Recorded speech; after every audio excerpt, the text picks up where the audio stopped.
Le rapport 330 comme final du 18 mai 2016, qui donc est sorti il y a une dizaine de jours, une quinzaine de jours, rapport de la Commission européenne qui nous indique à quelle sauce la France va être mangée. Ce sont les fameuses GOPE, les grandes orientations de politiques économiques définies par la Commission européenne pour 2016 et 2017. Alors il s'agit de recommandations.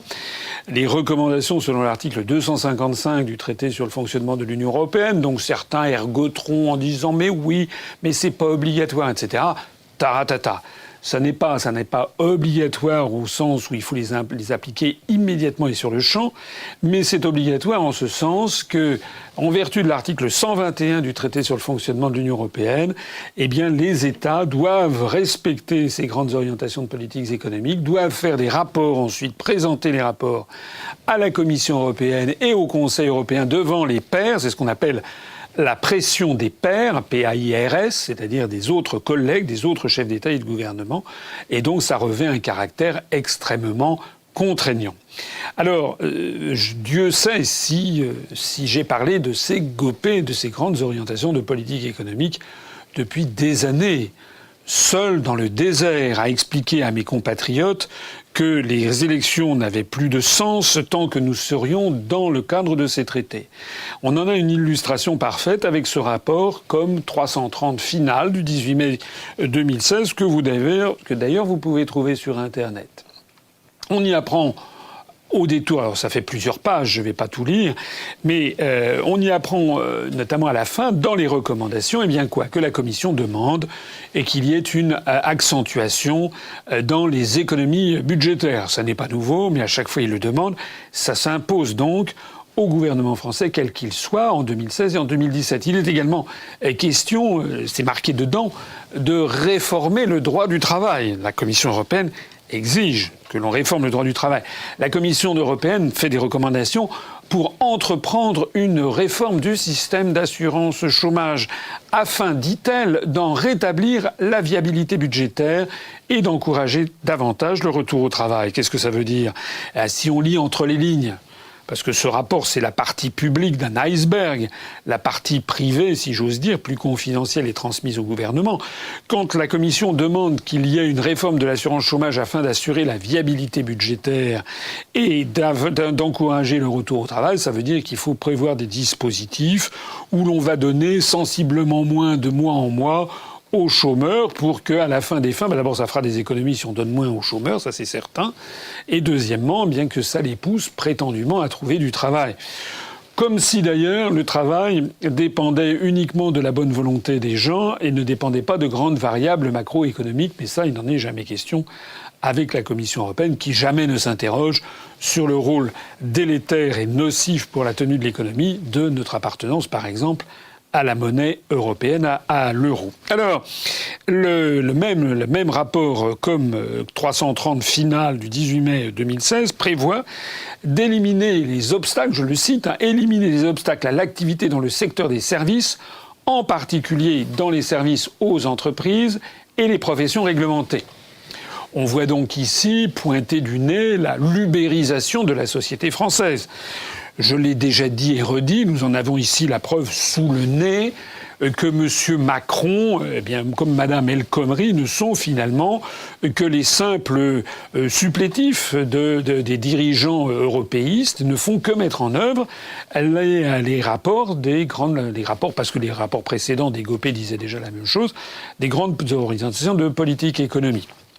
Toujours dans ce rapport, il est question d'approfondir, je le cite, la réforme des critères de taille réglementaire qui freinent la croissance des entreprises. Ça veut dire quoi ? Ça veut dire, vous savez, en France, il y a des effets de seuil. Par exemple, à partir de tant de salariés, il faut qu'il y ait un comité d'entreprise, etc. Donc, ce sont des seuils qui ont été définis pour des raisons de protection des travailleurs, de protection sociale, mais c'est ça qui va vous faire voler en éclats, de telle sorte que, finalement, les entreprises, petit à petit, soient libres et ne plus être assujetties à toute une série de réglementations.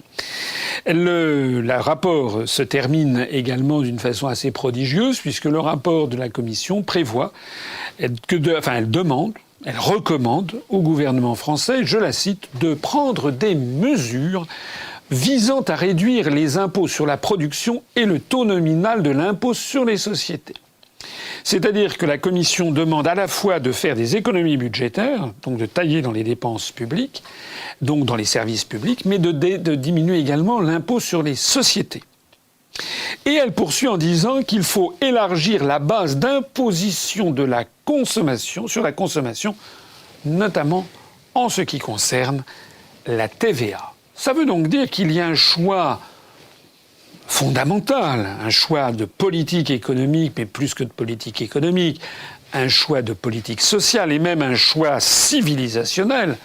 J'ose dire les choses par leur nom. La Commission européenne, en fait, demande à la France de diminuer encore et encore l'impôt sur les sociétés et d'augmenter encore et encore l'impôt sur nous, sur le peuple, sur l'impôt notamment sur la TVA. Il s'agit vraiment d'une politique sans pudeur. À la limite, que des gens soient des ultralibéraux et proposent ça au suffrage des Français, c'est le jeu normal de la démocratie. Mais là, vous avez bien compris que ça n'est pas ça dont il s'agit. Ici, il s'agit d'un rapport qui est décidé par la Commission européenne en vertu de l'article 121 du traité sur le fonctionnement de l'Union européenne. Ces recommandations s'appliquent à la France, en vertu de l'article 255, et ces recommandations s'appliquent pour les années 2016 et 2017. Donc ça veut dire que la Commission fait tout simplement comme si l'élection présidentielle et les élections législatives de l'année prochaine étaient sans aucun intérêt, sans aucune incidence. Donc ça veut dire qu'en fait, en 2017, il y aura deux types de candidats à l'élection présidentielle. Il y aura d'abord les candidats, gageons qu'ils seront nombreux, qui ne parleront pas aux Français de l'article 121 du traité sur le fonctionnement de l'Union européenne, qui ne parleront pas aux Français du rapport de la Commission européenne sur les grandes orientations de politique économique. Ils feront donc des programmes qu'ils lâcheront comme ça à la cantonade. Ils diront mon adversaire c'est la finance, je vais rétablir le droit du travail et c'est ça. Mais ils ne proposeront pas de sortir de l'Union européenne. Et donc en fait, à peine que les lampions de l'élection seront éteints, ils appliqueront le rapport dont je viens de vous parler.